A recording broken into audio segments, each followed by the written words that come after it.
Hello everyone, ఈరోజు వీడియోలో గోంగూర mutton ఎలా చేశానో చూడండి. ఈ వీడియో మీకు నచ్చినట్లయితే లైక్ చేయండి, షేర్ చేయండి, కమెంట్ చేయండి, సబ్స్క్రైబ్ టు మై ఛానల్. ఇంకెందుకు లేటు వీడియో చూద్దామా.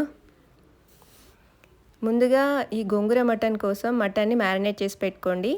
తగినన్ని స్పైసెస్, అలాగే మీడియం సైజు 2 ఆనియన్స్, ఒక చిన్న కట్ట గోంగూర, కొత్తిమీర, ఒక టమాటో. ముందుగా ఈ కుక్కర్ పెట్టేసి స్టవ్ మీద 2 టేబుల్ స్పూన్ ఆయిల్ వేసి ఆల్ స్పైసెస్ని యాడ్ చేసుకోండి. అలాగే ఒక 2 మీడియం సైజ్డ్ ఆనియన్స్ కుక్కర్లో వేసి బ్రౌన్ కలర్ వచ్చేంత వరకు వేయించండి.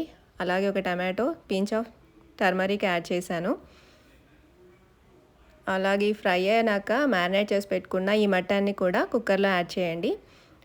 అలా మటన్లో నుంచి ఆయిల్ కొంచెం బయటకు వచ్చేంత వరకు ఫ్రై చేయండి. తర్వాత సరిపడాని వాటర్ వేసి కుక్కర్ మూత పెట్టేసుకొని ఒక 3 విజిల్స్ వరకు ప్రాపర్గా కుక్ చేయండి.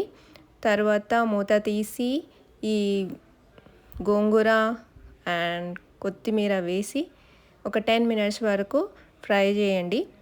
అంతే, గోంగూర మటన్ రెడీ. ఎంతో టేస్టీగా యమ్మీగా చాలా బాగుందండి. చాలా ఈజీ రెసిపీ అండ్ చాలా సింపుల్ ఇంగ్రీడియంట్స్ వాడాను. కొత్తగా ఎవరు వంట నేర్చుకున్నా ఈజీగా చేయొచ్చు. మీరు కూడా ఈ గోంగూర మటన్ని ట్రై చేసి ఎంజాయ్ చేయండి సండే. అది అండి వీడియో. Bye everyone.